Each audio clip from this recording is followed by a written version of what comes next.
Oh, the mistake, and McBreen's clean through on goal here to win it. What a miss from Daniel McBreen. Fucking dog shit. Christmas.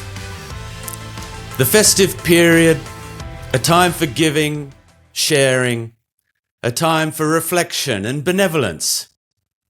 Yeah, right. As Shane MacGowan and Kirsty MacColl so beautifully sang in their Christmas duet, Fairy Tale of New York, you're a bum, you're a punk, you're an old slut on junk. Happy Christmas, your ass. I pray God it's our last. And just when you think all this Christmas cheer couldn't get any more fake, any more contrived, as you reach for the aspirin or the hydrolytes or whatever your preferred hangover cure is, as you look forlornly ahead to the next A-League off-air podcast, thinking will it ever come with Robbie and Macca, the two cynical, angry old men, the Carl Viet and Steve Corica of the Australian footballing podcast world. You get a moment of sublime transcendence, all the way from Auckland, a moment where peace descends on the world, akin to that time when you realise you are no longer hungover, when you think to yourself, fuck, I feel okay. That radiant moment of inner joy. And I'm not talking about Casey Rebelt's body check on Jake Brimmer. I'm not rejoicing at the Black Knights' first defeat of the season or Western United's upset win. I'm talking about that moment when all the sacrifices become worthwhile. The whole reason we're here, Macca and me and you listening. Tomoki Imai, dropping the F-bomb, crystal clear in the post-match interview, like that first ray of sunshine in a postcard of alpine mountains. We knew we had to fucking fight. Yeah, very good. That's what Imai said, to which the interviewer, Storm Purvis, could only reply, very good indeed. It was, Tomoki. It was better than very good indeed. It was fucking brilliant. A-League listeners, this was your moment. This was our moment. Feliz Navidad, motherfuckers.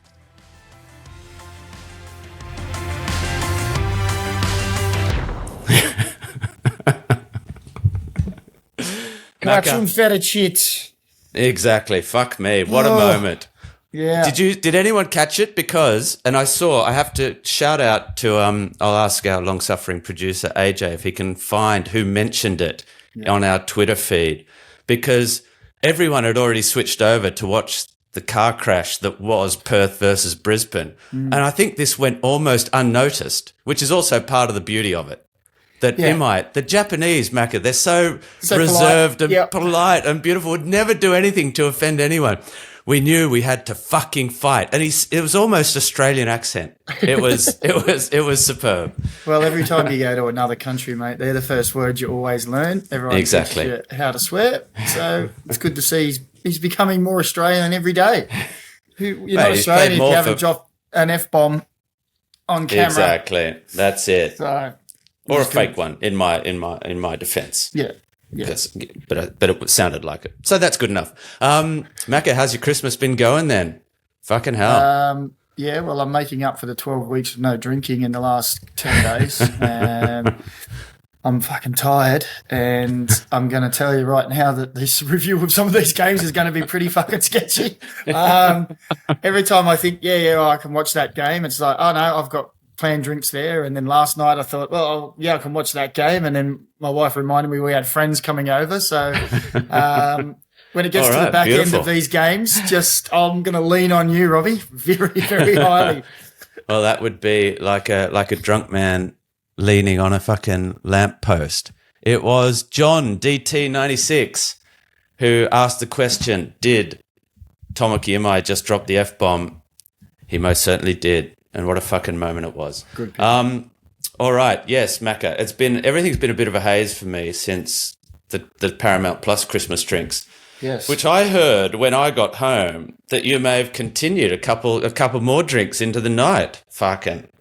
Well, when you make the sensible decision to go home because you're staying at someone's house and they say, here's the keys, and you look at their eyes and they're cross-eyed, and you think, fuck, I must be the same. I better go home. And then you get home, and then their partner goes, "Oh, let's have a couple of drinks, why don't we?" And it's like, didn't need that, but why not? It's Christmas. Let's get into it. Exactly. It's been non-stop ever That's since. the spirit. Beautiful. What a moment. All right, well, let's get into it. It is going to be short and sweet, people. We know that you've got better things to do than listen to us ramble on. It started on, I guess it was Friday night. I was still under the weather by that stage. Adelaide, I did watch it though. Adelaide, 3-3 versus Sydney FC. Strange game, this one, Macca. I don't know how you were feeling. You were working. You called this one. Fucking hell, that's Titanic on your behalf. So Archie Goodwin opened the scoring. Douglas Costa with a little bit of a half chance that he fucking turned into an Exocet missile. Then what happened? Stefan Mork. Who got the third goal? I've stopped writing them down Archie after Goodwin. a while here. Archie Goodwin got a second. That's right. Drinks were kicking in, were they? and then Douglas Costa got an RC second for Sydney in the 89th minute. At 3-1 up, it looked as though Adelaide were home and hosed. They certainly should have been fucking home and hosed. And then Courtney Perkins, 95th minute. So 2 goals and an assist for Douglas Costa. Now that, if you look at the stats, Macca, says, whoa, marquee man, Douglas Costa, amazing. Sydney were not that great. I think Ryan Grant said afterwards that was the shittest performance of the year, or words to that effect. And even Douglas Costa, we know how good that left foot is. Yeah. But Delianov should have done better. The defence should have done better. Adelaide never looked in trouble in this one. No, they didn't. Probably the chance just before half time that Joe Lolly had as he went through, there was a mistake in the back from Bart Renz and the Kikianis, and he skied that one. And then you thought, oh, well, that could have changed the momentum of the game. But Adelaide went 3-1 up, and seriously, they were in cruise mode, absolute cruise mode. And I think, I don't know if I've seen a coach as angry as Carl Viet was at full time. He looked like a lion in a cage that someone had been poking with a stick all day, and he was about to rip someone's head off. And I like he stormed down shaking everyone's hand, and he went to walk off, and he went to Mork, and he went, fuck, and then he turned and went to walk away, then he went, nah, turned back, and he had a go, and even they asked Stefan Mork, and he was so sheepish in the interview going, I was a little bit cranky when I came off. Maybe I shouldn't have been. Maybe I shouldn't have been, and he was obviously telling me that. And I was like, he is fucking shit scared. He's torn him a new one. It was amazing. He was like fucking a human equivalent of Chernobyl or something, just burning a hole into the center of the fucking planet. Carl, he was fucking burning. Yeah, it was. He didn't know where to it's walk. true because he couldn't release it. No. You see Carl normally walking up and down and swearing, or another coach, swearing and losing it and stuff. But he was just this fucking white hot ball of fury. It was. Remember the moment where he did something with his arms? Like it was like he wanted to just rip all his clothes off and fucking. Oh Jesus, that was sublime. But he had good reason, because look, they had at 3-1, they probably had opportunities to even make it 4-1, and they didn't make the right decision. And he was letting them know that as well. But it comes down to, let's be honest, 2 goalkeeper errors. Look, I will say Douglas Costa's second goal, whenever you're putting a ball in a cross in that area and you're whipping it in, coaches will always say, make it so if everyone misses it, it bends into that far corner. So it's the perfect ball in regards to that. It bounces in front of Delianov, but he's got to do better there, really, let's be honest. He got both hands to it. It almost hit him in the face. Well, yeah. He was all over it. All wrong. And I know for goalkeepers, when it bounces in front and it's skidding off the pitch, it makes it a little bit harder. But look, in all honesty, he'll put his hands up to the boys and say, I should have done better. Yeah. And then the next one came with 15 seconds in the match left, and he just fucked it. He just totally mistimed it. It was a good ball in again, but look, he has to come out there and punch that away. Not a problem. Yeah. But yeah, it was hats off to Sydney. They were pretty shit for their standards and what everyone expects from them. But they just kept fighting. They kept fighting. And I think probably the last 10 minutes is where Adelaide sort of went into hang on mode when they were cruising, and then they sort of went into, we'll just see this game out. And that sort of like gave Sydney the impetus to really come at them. And fair play to them. They got a point where really, let's be honest, 10 minutes or 5 minutes out even, you were like, they don't deserve it. It was a Christmas point from Adelaide for no reason. We did have a question about this, which had used the soon-to-be very popular hashtag Ufuk off. I haven't seen that one. I'm trying to find it. I've got to give credit to these fucking shining wits that we have on our Twitter line. Where is it? It was basically, we've got a chat about Uffy and what he's doing. Here we go. Are we at the Ufuk off, hashtag Ufuk off stage of things yet? Our defensive records blushes are being saved by Brisbane and Perth currently. It's true. They are conceding goals. Look, this is a problem when you try and play such an aggressive pressing game. It's one thing, Macca, if we can talk very briefly, and I know this is a brief one today, tactically, the press is one thing. You've got to, but it's not just saying we're going to press like madmen. There's a science to it. You have to wait for the right triggers. You have to make sure that their worst player gets on the ball so that you can press effectively, or worst player, that a player that's, that you've signaled out that you can isolate, all this sort of thing. And then when you win it back, you also have to know what to do with it. Otherwise, if it's lost immediately, then you're disorganized, you've got people running forward and you're open on transition. All of these things come into it. And as we've seen, all around the world at the moment, not to highlight Tottenham Hotspur as one example of teams that aren't getting it right at the moment, but Sydney are not getting it right at the moment. Perth haven't been getting it right, but Sydney are not getting it right. Is this a problem? Well, it is. Yes, they've scored 17 goals, but they've conceded 17. 17 goals in 8 games is fucking... not championship material. Well, it's not top 4 material, really, and that's why you see them sitting in 8th. You can see that many goals, you're going to struggle to win games because you need to score 3 goals every game, and that's not as easy as maybe even with that squad it can be. It's just the thing that if you don't get it right, the timing when you're up the field and you don't get it right, all it takes is half a second wrong when someone's going out to press, so the one next person, and that person can half turn and play a ball in behind. And you've got players, like if you look at Adelaide, they've got some quick players. Archie Goulburn's lightning quick. Dylan Parias, will go down that side. If you don't get it right and those players you can play balls into those guys, you're going to be in trouble because they are so quick. The defenders can't recover quick enough. So it is crucial they get it right. And we said this last week about, when do you get to a point when you say, or do you ever get to a point where you say, my players can't do this, we can't get it right, so we have to be a little bit more pragmatic, or not completely change but alter it. But it's not working at the moment, and I think we saw that they've only beat Brisbane by a last-minute goal and Western Sydney in the derby twice. They're the 3 wins they've got in their 8 games. It's a pretty shit start, to be honest.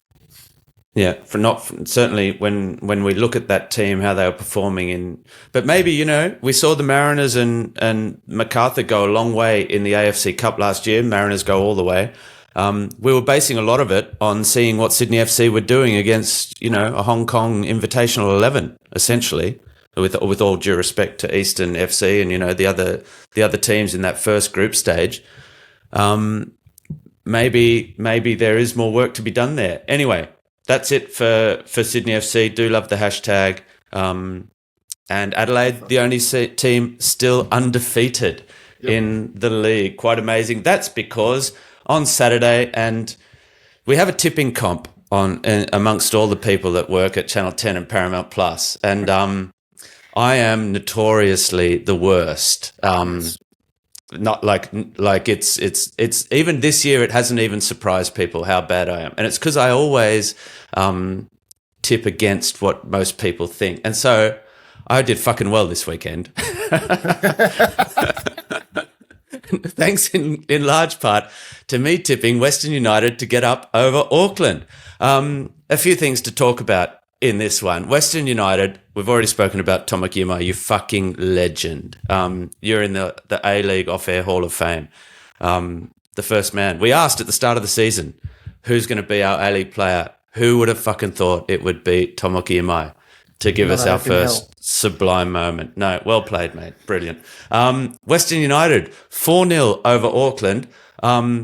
Could have been more. Angus Thurgate fucking smashed the crossbar from distance with a, Amakachi style drive. Started with a penalty from Danzaki. Botic followed up 6 minutes later. Ibasuki had it 3-0 after the Casey Roybelt body check on Jake Brimmer in the 34th minute. It was better in the second half from Auckland. Grimaldi ended up not against the run of play, but just exploiting the space at the end for his first goal of the season in the 87th minute. Macca, you were just about to commentate, I suspect. So I guess this is one that falls into the Christmas alcohol haze for you. But Western United, fucking deserved winners.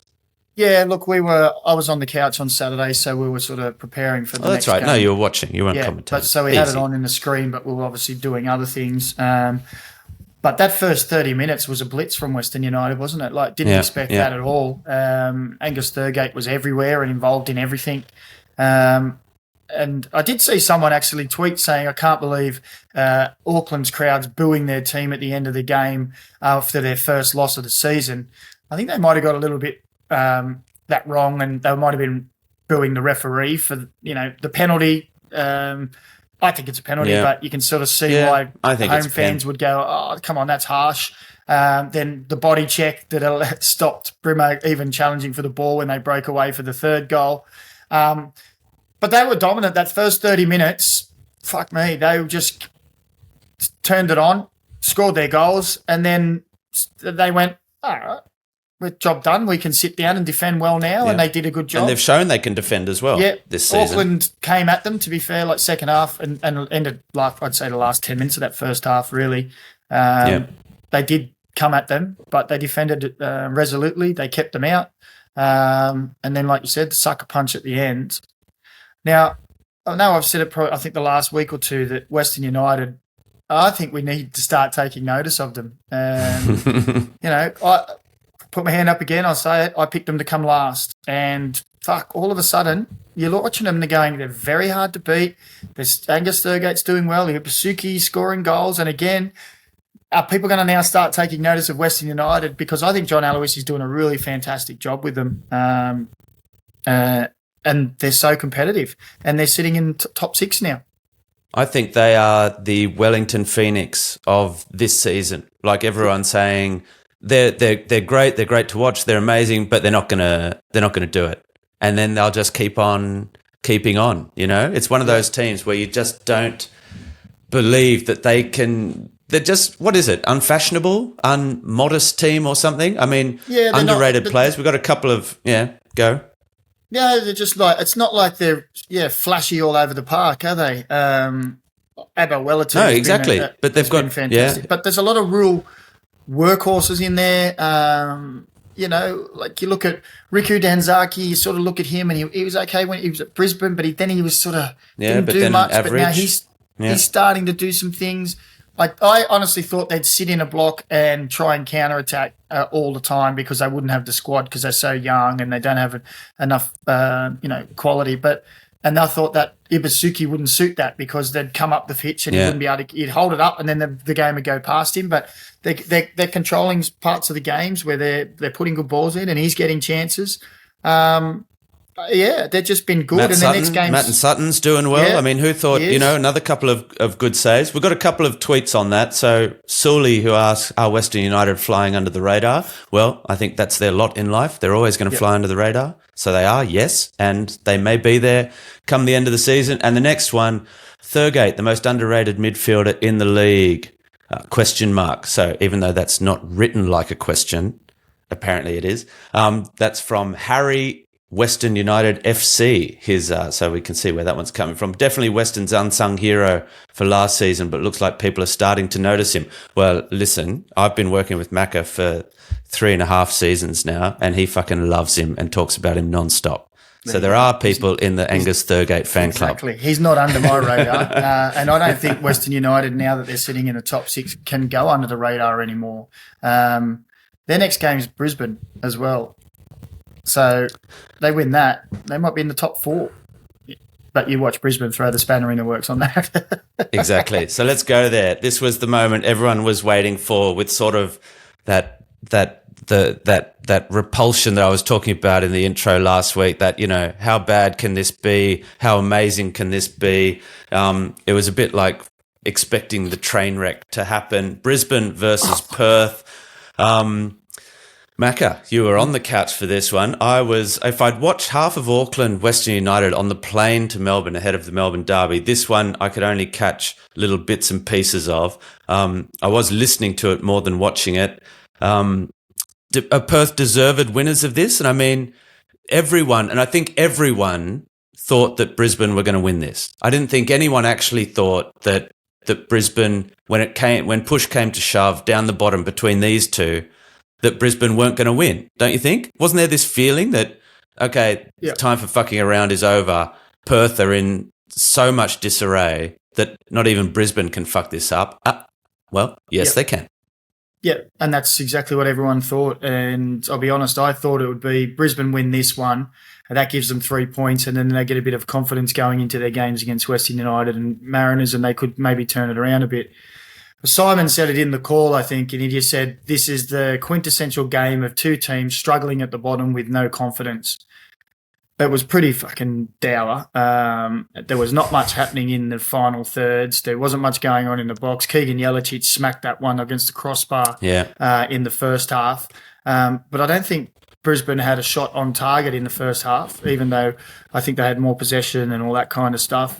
The 2 shots that Perth had on target were from sort of edge of the box, lame. The keeper just sort of went, yeah, okay, thanks very much. And it just felt like it was going to eke its way out to a 0-0 just because, not because it was a great real defensive effort, because both teams seemed to really struggle in that final third. And then he might be one of the oldest men in the league at the moment, Davey Williams, decided to pop up and smack a left footer into the goal and fuck everyone's tips up. Well, I'm pleased to say that I got that one right as well. Did you? Fuck, there's no way. You always pick the fucking weirdest ones, honestly. Ridiculous. Yeah, I got it. This is a big week for me. Big week. So Perth, Brisbane are now, bottom of the league. And there was on the couch, spoke with Tara beforehand. When you're doing an interview, always say, well, what are you going to lead with? So I've got an idea of what they might say. So you might have a question off the bat. And Tara just went, I'm just going to ask Ruben, you're going to have a job in 90 minutes, basically. And that was what she said. Is your job on the line here? And I must admit that when they lost, we all just went, that's him done then. He has to be. The fans seem to be against him. They don't, they're not really that interested in him. They want to change. Well, the problem was often, Macca, it doesn't have, because I mean, we all agree when we see it work, we all say, consistency is important. Change is bad in a football team. You want, if you can stick with Ruben, you can. But often it's a moment where you just think, that's it. That can't happen. And that was that moment when he was caught on camera doing what saying we've got to cheat to try and get a point here in the week before. Yeah, well, I think that was the moment that Queenslanders went, well, no, exactly. Doesn't represent ours. But he had a get out of jail free card was to get 3 points against Perth. Yeah. And he hasn't. And like you said, every man and his dog in Australia went, well, there's your 3 points. That'll save. But he hasn't. And I think everyone was expecting that Brisbane would make an announcement, we'll be making a change, but nothing has come. It's at that point where you go on social media and it's just all the Brisbane fans are like, fucking what the fuck is going on here? And you think, well, if you can't beat Perth, well, how are you going to change it around? I looked at their schedule coming up, and it was Western Sydney, who were down the bottom near them. Then it was this game, Perth down there. Then it was Western United, who were down there, but now jumped right into the top 6, the Mariners. And I was like, well, it's the bottom 5 teams all around them. You got to get 9 points out of 15, and you're back in sort of where you should be, sort of thing. Well, they're not getting that was the one. This weekend was the one. So. Yeah, it's dire up there at the moment for Brisbane. Yeah, it's not looking good. Let's also keep in mind that Striller was without Adam Taggart, O'Neill, and Lewis Kanga, which maybe was a blessing in disguise and Caicedo, who has since left as well. So it looks like our mail last week on what was going to transpire at Perth is starting to happen as well. But yeah, well played, Perth, I guess is all you can say. The only little things that I really noted out of the match for special moments, the pass from Florent Berenguer for Zimmerino in the second half, little back heel in the box where there's no space. I mean, little moments like that are what, you just get off on, because it was fucking sublime in a team that's chasing the game. You just think anyone's just trying to scrap and shoot, and he's got eyes in the back of his head, and he somehow does a sort of drag back flick through behind him to set up Zimmerino. Well, and if Zimmerino had scored there, fuck. Yeah, different story. And I actually had to wait to the replay to see, because I was if he'd done it on purpose. Did he done what I just thought he'd done? Because it was just in a tight area. Or the ball had been bouncing, and then it wasn't until the replay came back and you went, oh yeah, that was fucking decent. Yeah, exactly. And that's the beauty of football. Moments like that in a game, because that was fucking decent. Yeah. Anything more to add to this? Yeah. All right. Time for show and tell. Macca, you go first. Merry Christmas, everybody. There's my show for this week. All right. Well, I've obviously got the famous, the soon-to-be very famous, it ain't fucking dog shit, A-League's off-air T-shirt. But I've also, for the final time, because all the other shirts are starting to get a bit boring, so here's the last PSG collection. 3 more shirts. I've gone with Brazilians. In fact, I'll start with. So, current Brazilian central defender and captain Marquinhos at PSG. Still at PSG, is their most appearances ever for PSG. The second one now plays his football. Yeah, he is now over 460 odd. If you watch PSG TV, you can hear me talking about it every now and again. This one, special one. You see who that is, Macca? No. Thiago Silva in Chinese from one of our pre-season trips. Is that Cantonese or Mandarin or Shanghainese or what? Mandarin. And there's the Trophée des Champions badge, because this is the match worn from the Trophée des Champions in Shenzhen, 2019. And I'm just trying to think. He hasn't signed this because by the time, this is just as COVID's starting. And then after the end of that season, I had it the whole season sitting in the cupboard. And then I went to get him to sign it, and he left the club when we went to the final of the Champions League that year in Portugal.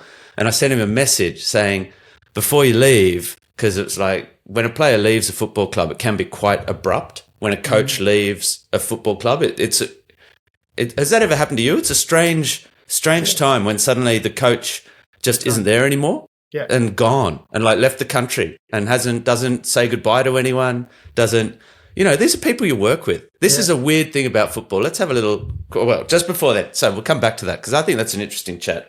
And the last one is this one. And he's not really, he is a Brazilian. He's not really Italian. Thiago Motta, with a signed one to Robbie. He's now coach of Juve. And he's the man that came up with the system of playing without a goalkeeper. People might remember the instead of a 4-4-2, he came up with like a 3-2-6 with no goalkeeper. And I think Aurelio Vidmar and Melbourne City have been trying to play that way a little bit this season. So, Macca, I'll tell you a story. I'll tell you a couple of stories of players just upping and leaving. So that one, Thiago Silva, still hasn't signed that shirt. He's playing for Botafogo now, and I will get him to sign it. I sent him the message saying, are you still in Paris? I've got to get the shirt signed. And he sent a message, something laughing like, I'm already in Milan, because that's where he was going to maybe sign before he ended up at Chelsea. Yeah. And it made me think about these players that just up and leave. One night, midway through the season, Thomas Tuchel was sacked from PSG, like after the game on the 23rd of December, and no one ever saw him again, like at PSG. That was it. We all left the ground after the game. We'd drawn or something. It was the middle of winter. Everyone getting ready for Christmas. All the players are heading off to the airport to fly out for 10 days off. And Leonardo sacked Thomas Tuchel. And that night he drove to Germany and never returned. Never said goodbye to anyone. Never French phone gone dead. Everything. And you just think, fucking hell, this is normal. This is what we consider normal behavior in football. And it's not normal. In what fucking job do you get told, don't come to work tomorrow? And everyone says, oh, but you're paid a fortune. It's millions. There is a humanity in a football club, which when you find it can make you invincible. But there is also a brutal fucking lack of humanity in a football club, which is frightening, really frightening. Yeah, you're right. Like, but because most people, it's a drop of a hat when you're going somewhere, like deadline day, stuff like that. Yeah, exactly. You might find out that, I've transferred to another club and you've got to fly out at 6 o'clock the next morning and you're gone. You pack your shit and you go, you grab your stuff and you go. And the timing of that one too, just before Christmas with everyone going, he'll go, oh, well, I'm going home for Christmas. And then it's like, well, it's 10 days now and everyone's been away. It's all new, it's all done. New coaches come in and it's all so you sort of have that thing about, well, especially if you're a coach, I guess it's like, well, that's somebody else's team now. I don't want to be messaging or calling people there. It's a bit, so they sort of just go, I'll leave that to them. And you might sometimes, like I've left clubs and you've just been like a few guys in the team, or if there wasn't a group chat back in the day, but these days there's usually a group chat. But you can sort of be. I even know that even local MPL, when someone said, "Oh, I'm going to be going to another club, or I'm going to, moving from northern New South Wales down to Melbourne or whatever," boys, they'd put it in the group chat. Boys would go, "See ya," and remove them from the group chat straight away. Like, you're not part of us anymore. Fuck off. And it was just ruthless. And if it was a rumor, someone would go, "Are we taking this? Are you going?" And if they were like, "Yep," bang, they were gone. Before anyone could say anything to them, was like, "Fuck you, you're out. See ya." Which was, I always thought, quite funny. Yeah, but you do have to have that. You do have, well, in that situation, if you want to make contact privately, you can. Yeah, but on a structural, at a club where it's someone that you say hello to in the office every day when they come in, and one day they're just gone. It is a little bit strange. Anyway, should I tell one more story? One more story about how weird it is for footballers, and I know we're on a tight deadline today. And this is something that, no, fuck it, actually, I'm not going to say it. All right, let's move on. Melbourne Derby. What's the next one? I was going to get AJ to cut that one anyway. One fucking story too many. All right, Melbourne Victory versus Melbourne City. This was a good game. Yeah. This was great fun. This was great intensity. Melbourne City made a great start. Melbourne Victory came back into it. Cohen sort of capped off an excellent first 15, 20 minutes for Melbourne City with another fucking great goal on the left foot, just a quality finish. Victory then sort of took control of the game. There were, Macca, I'll get your feeling on this because you were on the couch watching it. I was just there calling out players' names. But there were some good individual performances from Victory. Obviously, Azani, Piscopo, Mashash in the first half. But there was something not quite there. Is that because of the turmoil, or was there just a little bit of uncertainty in the team? Because they could have won it. I think that's, but they won the first one 3-1. Arthur Dillis was on the bench, and it's not anything against Arthur Dillis. It's not necessarily anything about what happened with Kisnorbo leaving. But I don't think they were as good as we've seen this season. There was just something missing for me, something in the team cohesion side of things. Yeah, but this isn't something new we've talked about. Yeah, I guess not. They've been dominating games. Yeah, but Teague and Valadon sort of bring it together. Mashash brings players into the game. There's, Jason Garrett. They do have a great unit. And I just felt if they didn't do it on Saturday night, there was something just not quite clicking.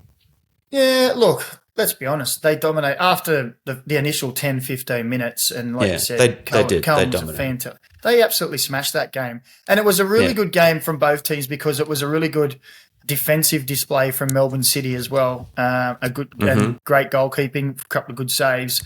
But I don't see this as any different to what we spoke about in victory in the past. Dominate games, players putting balls in the box. XG is like, I've got it here, 2.6. So they're creating lots of chances. 23 shots, 8 of them on goal.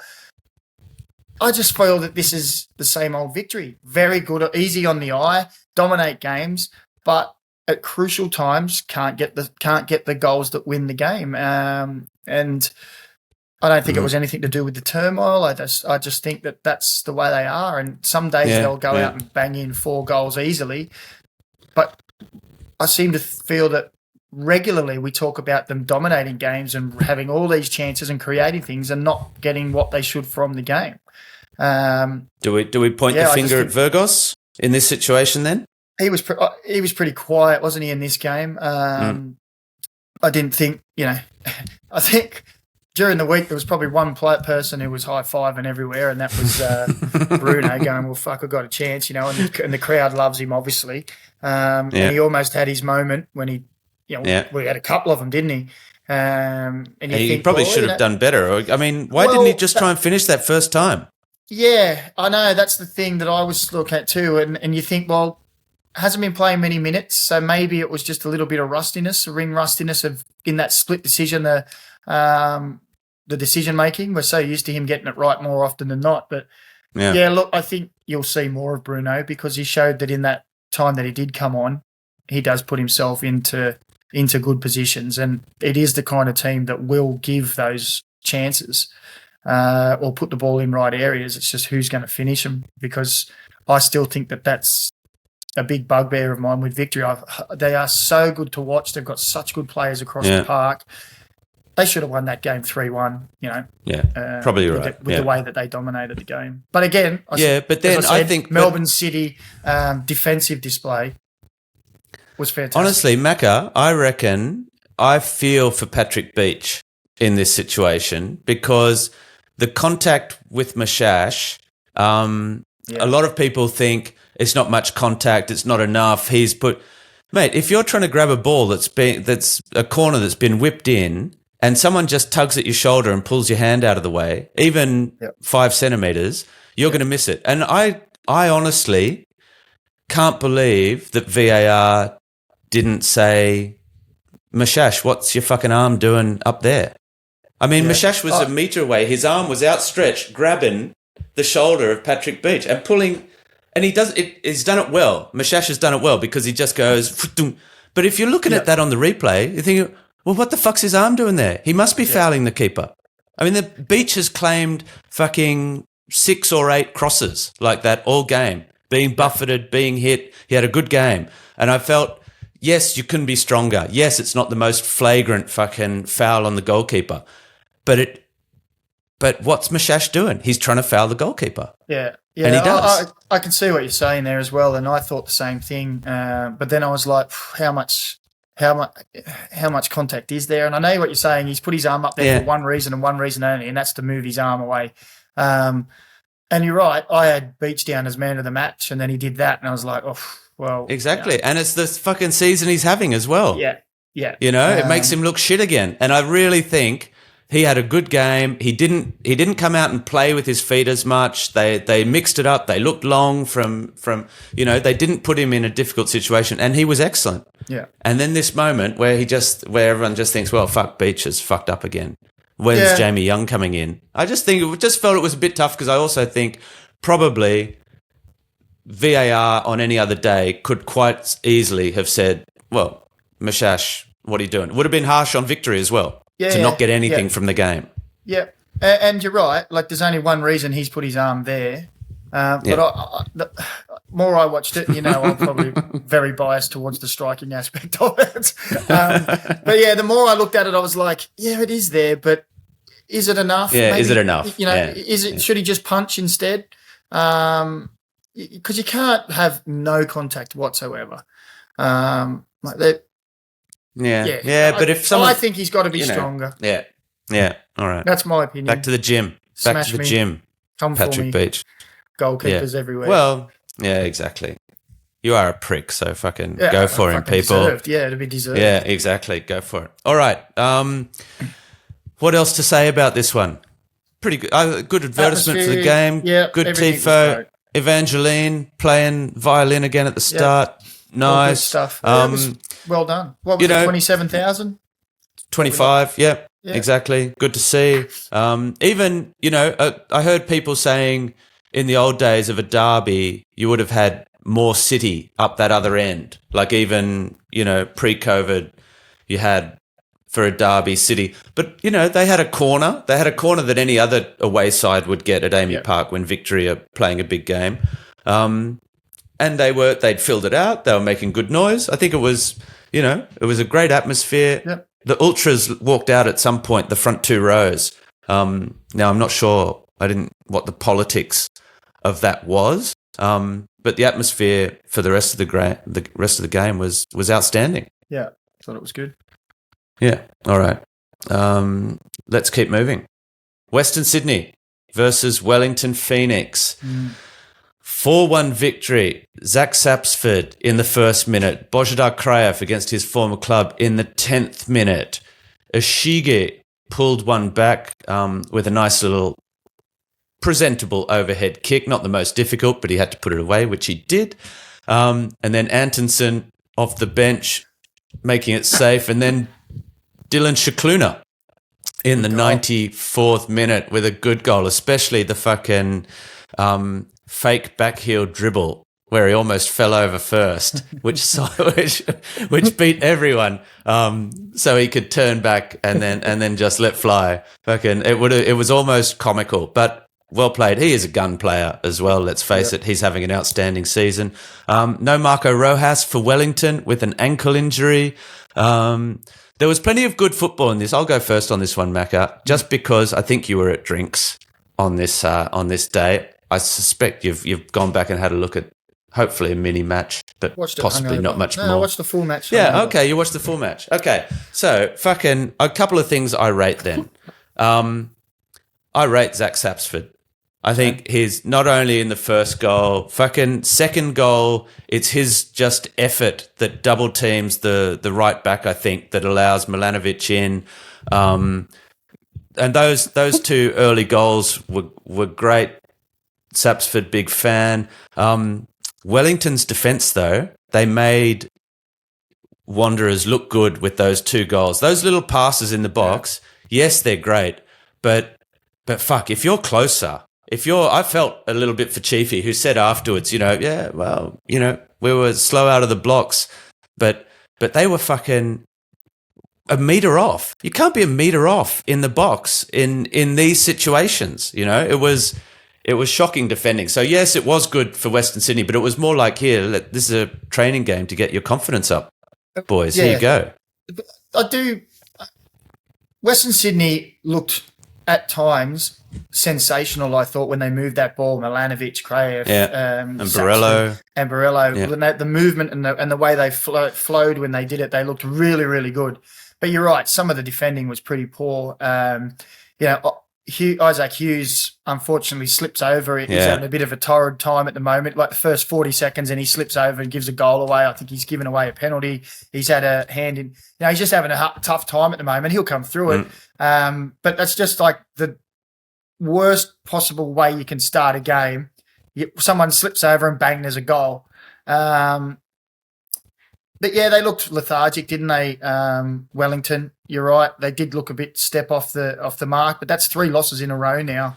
Yeah, well, that's what happened. That's what comes. Maybe that's derived from the fact that they've lost 2 previously. They're a little bit more worried. Yeah. And when a team runs at them, they think, "Oh shit, don't fuck up." Yeah, and they. I think we're all looking forward to seeing Marco Rojas. We saw glimpses of him last week, and you're like, here we go. This is going to be something really good. We can't wait. And then bang, he's out with an ankle injury. I'm not sure how long that's, if it's just a minor one or is it a little longer term. I'm not sure. Yeah, don't know. But that's a bit of a kick in the teeth for them as well. But I just thought Western Sydney, when they were going forward, looked really good. I thought they moved the ball well. Sapsford and Milanovic, they look so full of confidence when they've got the ball, striking the ball left foot, right foot, and they're a constant danger to the opposition. And you throw in Kraev and Borello as well, and Borello, he just never stops running, and he's busy and he annoys people. He had a running battle with Rufa. That was fucking brilliant. Yeah, and that's what you love to see. And they were having conversations and fucking arguments, and he was just it was good. It was a good old fashioned contest in that respect. Yeah. But Rufa's up for it. Rufa's up for it every time. Yes, he is. And it's good because apart from when he went at that Auckland player who'd pissed him off, Tuvi. Where, he literally tried to kick him in the ribs a couple of times. But then, he assumed his responsibilities, said, he's a fucking prick. I tried to kick him in the ribs. Love it. Perfect. Love it. But same with Borello. Like, Borello is kicking him. He kicks him back. They have a little chat about it. I'm going to kick you harder next time. You better look out. I'm going to kick you. Game on. You just know with those two that they leave it on the pitch. Yeah. And that is so refreshing because it's not personal. It's not nasty. It's not fucking underhanded. It's just, I'm going to kick you. You can kick me. Beer after. Love it. Fucking A-League off air vibes. That's what we want. Yeah, 100%. And that's how it should be played. That should be the game. You go out there and you give each other hell for 95 minutes and then you go, great game. Yeah. Last thing to say about this one then, a little shout out for, I don't know how this came through your hungover haze, Corbin Piper. On debut, central defender. Yeah, okay. That's one way to look at it. But he was he probably should have got at least one of them. But fucking good on him. I think he had 3 great chances to score, actually. But it was, it's good to see. And he's a big kid as well. He's got the, the fucking mullets, virgin mullet, with the side of the head shaved and everything. Takes a bit of balls to come out with a great haircut. The Kiwis can do it. But especially a blonde mullet like that is always a bit weird. So good on him. He did it. Mate, that's the style now. What are you talking about? And he played well. You're showing your age. Yeah, I guess so. Fucking every kid's wearing that hairstyle. Yeah, it's true. It's true. I saw the Mariners, half of them had it last night. I am an old fuck. Fuck it. I'm a proud old fuck. Who the fuck am I? Last week, it was Nicky Carl. Yes, it was. It was I'm trying to think if that was the week before. No, it was last week. Nicky Carl, who was the player that started as a kid, scored on debut for Sydney Olympic when he was younger than Nestoria and Kunda or Mo Toure. Headed overseas to Troyes in France, where he played about a season and a half, I think. This was before CFG bought Troyes. Well before. He came back, played for Newcastle, won 2 individual awards. I think he was Young Player of the Year or maybe Player of the Year. Did he get a Johnny Warren? I can't remember now. He's definitely got Goal of the Year. Maybe he got Newcastle Player of the Year. Anyway, he got something and played on.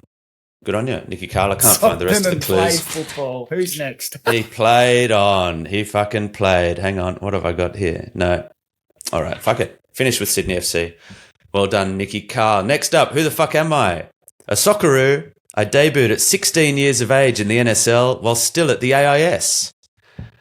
I changed club, but didn't finish my second season in the NSL, seizing an opportunity to move overseas.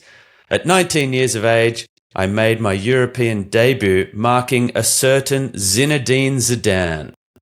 I spent 14 years overseas in total before returning to the A-League, where unfortunately I was unable to overcome injuries which hampered my final years. I ended up playing the grand total of 23 minutes of A-League football in my career. But I'm still involved in the game, both home and abroad. Who the fuck am I? Easy one. In fact, we might have already done him before, I reckon. I'm starting to wonder if... Well, AJ's got to cut that bit out. Fuck. Can't say we've done him before when we've only done fucking 15. You're already recycling people. Fuck. What episode number are we, I wonder? I don't know. Yeah, I don't know. Admin stuff. Who gives a fuck? Yeah, exactly. Yeah. All right, last game. I was Calling. in Campbelltown last night with MacArthur taking on the Central Coast Mariners. I called this one with Eric Partaloo, his first ever A-League match in the COCOM's department. Yep. He's done a couple of cup games. Last year with us. Oh, cup games. No, okay, he's done cup and he's done Socceroos on the couch. Yep. Okay. So well done, Eric Partaloo. Went all right, I reckon. Mate, he does it for a living in India, so it's not like exactly. So he knows what he's doing. He's been doing it quite a few years now, and always good value. Exactly. Yeah, and a nice guy. We might even fucking forgive him. Well, I was wondering about that. I didn't want to bring it up, of course, but fucking hell. I'm starting up a new podcast with him about great A-League moments. Yeah, well, it'll be fucking short. You're a fuck. Just the one episode. Again and again every week, and you'll tag me in it. Well done. You're a bunch of fuckwits. All right. I don't have it. Oh, yes, I do have notes for the game. Hold it. Okay, let me just have a look at what happened because it's hard to remember all those hours ago. 11th minute. Well, this was a game where we see, Macca, that the Mariners... Did you watch it? No, you had friends over. I had it on in the background from about the 25th Okay. minute, but we were drinking Okay. and talking and, yeah. Okay, so to give you this was a strange game, I reckon, just because MacArthur looked dangerous every time they went forward in the first half. That's what they do. They were in a transition game. They didn't hold on to the ball for hours at the back. The Mariners had more possession. The Mariners sort of switched to more of a 3 at the back, 5 at the back to build up play, even though they do that a lot anyway. This was Nathan Paul, Brian Kaltak and Storm Rue at the back, Kozewski on the right, Noah Smith for the first game this season on the left. Hayne Eames, importantly, started this game, 16 years of age. You heard about it in the shit-hot season preview of A-League Off Air that this kid is one to look out for. So after Danny De Silva, rather fortunately, got in the way of Jed Drew's shot and got a goal for himself, his first of the season, in the 11th minute, the Mariners came back into the game and it was Hayne Eames who scored at 16 years of age his first goal, Mariners' youngest ever goal scorer. And then, with everything set for the big finish, it never came. The last half hour of the match, sort of lots of substitutions. Both teams had half chances, had good free kick opportunities. Tommy Uzcock was sent off for bringing down Alu Kuol just with 5 minutes to go. We did see Trent Sainsbury off the bench, but I think MacArthur will be very disappointed because this Mariners side, you can see that they're low on confidence. You can see that they've only, coming into this game, scored 5 goals all season. They're struggling in front of goal. They need a 16-year-old shooting through a crowd in off the post to get an equaliser. It's not happening for them up front. And I just think that MacArthur just lost their way in this game. So that's how I saw it. Yeah, that's about it. What did you make of it through the crowd? I think the Mariners make him like I said. It was better. United It was hard. better from the Mariners. Yeah. Yeah. But I say, like I talk about Western United, and I say they're a team that make it really hard to beat them. I think the Mariners are similar in that respect, that they're hard to beat, but they just don't have that attacking impetus at the moment. They're missing one or two bright sparks. We've said it before. DePizio's not there. Heard a rumour on the rumour mill that Max Burgess is on the outer at Sydney and told that he can leave in the window and that the Mariners would be very interested in him, and I think that would be a very good fit, which started to get me thinking about, some other players that maybe, a goal scorer or something, and you look at, and he played on the weekend for Sydney, Pat Wood. He's always on behind other people, but you think, well, he's still only young. Would imagine that those two went to the Mariners, all of a sudden they would have some kind of attacking flair and a goal scorer, because they're just really struggling in that realm at the moment. Did I see that Edmondson wasn't even in the squad? Was he out of the squad? Well, he's got that fractured eye socket. That's right. Yeah, so he's still making... He was there And Yeah. interestingly, Lucas Moragas was not in the squad Yes. either. He was Saw there. that. I had a chat to him Yeah. pre-game. And what a nice kid. Fucking He's hell. He's a top. Really? Top kid.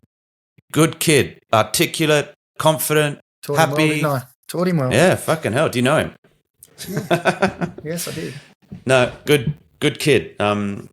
Yeah, so that's all I've got to say about that. That's it. That's all we've got to Yeah, say. well, What was the crowd like? okay.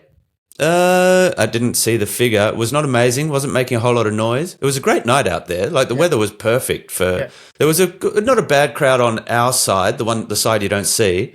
That's always there were the a few problem. Mariners. Yeah, exactly. That's always the problem because the camera has to be on the side with the sun behind it. And Exactly. everybody wants to sit on that side so they're not staring in the sun. So the crowd Exactly. on air always looks way worse than it is. And this is not me trying to say, oh, no. But every single stadium you go to, if you're there in person, you see that the near side under the camera is generally pretty well stocked and the other side is empty because no one wants to sit in the blaring sun. But yeah, look, like I said, I didn't see too much, and I'm just glad that Hayne Eames is doing well. From up the coast, he's getting game time, and he is a talent. Like Adam Kwasnik said in pre-season with us, he's the one to keep an eye on for them this year, and he's coming. Well, through and for next year and the year after as well. I mean, that's the thing. Making your debut at 16 is fucking. You've got time. Yeah. Everyone needs to also just relax because I mean, I'm not saying you're pumping him up because it is good to see, but he's not going anywhere for the next 2 years. No. So now it's just a matter of growing into the game. Nevo spoke to him after the game, and he just sounds like a cool kid, as well. Happy to chat. Like what? Not too nervous. You hear some of the young kids don't want to say anything because they're worried or whatever. Just that maybe too young to think. Maybe he doesn't have two brain cells to rub together. He just was natural. I don't know him, but it was a breath of fresh air. Good on him. I rate you, Hayne Eames. Good luck. Okay, time for the stat attack from Andy Howe. I encourage you all to go and follow Andy at all his various bits and pieces. He is, I say it every time, the legend of the game. Maybe I'll just try very quickly to find his Twitter handle so people can go and follow him, because you should follow him. He was tweeting something again last night. So it is Andy Howe _Stato. STATTO. That's him on Twitter, and legend of behind the scenes of the Aussie game and official provider of the Shatter Stat on A-League Off Air, for which we will have to send him a T-shirt at some point. Okay, so I sent him a little message over the weekend after Sapsford's goal, just thinking, fucking hell, we're getting a lot of early goals. So he delved into it for us. So here we go. And unfortunately, this was not my intention at all. He managed to bring it back home. Early goals. This all will become clear. Early goals. I saw this. Early somewhere. goals. Yeah. Early goals. Danny De Silva's 11th minute goal for MacArthur against the Central Coast Mariners was the 21st goal scored in the first 11 minutes of a game so far this season out of 168. That's 12.5%, or 1 in 8 goals is in the first 11 minutes of matches. The previous highest rate in the history of the game in Australia in the first 11 minutes was 11% in 1992, 1993. So I don't know how we analyse that. It's I'm just shitting that out there. Exactly. Lots of teams asleep. Maybe it's lots of kids. Maybe it's, coaches struggling with that motivation. Maybe it's a generational thing. These fucking hands. No, sorry, I'm stopping there. Okay, very early goals. Zach Sapsford's first minute goal for Western Sydney Wanderers over Wellington was the second first minute goal this season, following Andreas Kuhn for Melbourne City against Brisbane. This is already more than the number of first minute goals in most A-League seasons since 2005-06. But all up, in the history of the Australian First Division, so since 1977, there have been 145 goals scored in the first minute of the Australian game. Damien Morey holds the record. Fucking Damien Morey scored 3 first-minute goals. How good is that? That's good. Very Fucking, good. he just hits the ground running. Switched on. And then I'm done, off. Get me off. Done my job, boys. I'm going to the pub. Exactly. He did, of course, score the 4-second goal, or 3 seconds, 0.89, or whatever it was, the world record. Is it still a world record? For Adelaide City against Sydney United in 1995. We basically scored from kickoff. Yeah, I think it might have been beaten. When they changed the kickoff rule where you could just go direct. You could kick direct. Someone just went direct once and it was like 1.9 or something. I scored direct in Moscow on an end of season tour. I was fucking pissed. That's why I tried it. Talking about nightclubs. Mate. Anyway, yeah. From kickoff. Okay. And other notable first-minute goal scorers, Macca. Mm-hmm. Here we go. John Kosmina scored a first-minute goal in 1981. Mark Viduka scored a first-minute goal in the derby against South Melbourne for Melbourne Knights in 1993. And someone scored for Perth Glory against the Central Coast Mariners in 2010 in the first minute. That's right. Who was that? That will be me. I thought we were going down a different path where I was going to get the piss taken out of me. For what? Tell us that story. No, because I saw someone talk. I'm sure it was Andy talking to. They were asking him about first goal scorers, and they talked about Matt Simon scoring one that I equalised later to make it 1-1, but we were down 1. It was basically just take the piss out of me. Okay. Well, look, we're happy to take the piss out of you. There you go. Excellent. You're one of the first-minute scorers. You didn't remember? Yeah, I think because I do remember that game. I'd signed for the Mariners for the next season. I scored against them. I celebrated both goals because I scored 2, but I should have scored a hat-trick and I put one over from about 4 yards out, I think. And what was the final score? Oh, we won 3-0 or something, so... Okay, so that was all right. So you took mercy on your future team. That's it. Yeah, I celebrated. All right, I have now told after Daniel McBreen references in the last 2 weeks of Shatterstat, I have told Stato to leave that out from now on. Okay, let's move on. Okay, but well done. Thank you, Andy Howe, for thanks, mate. Always the Shatterstat. Well done, Macca, on your first-minute goal. 14 years ago, Macca. Fucking hell. Yeah. That's just to try and make you feel old. All right, that's it. Oh, fuck, we went over an hour. Maybe not. Close. Well done, everyone. Merry Christmas if you celebrate. Fucking just get pissed if you don't. Do whatever you'd need to do to get through the next 48 hours. The A-League is back on Friday, so you don't have to wait too long.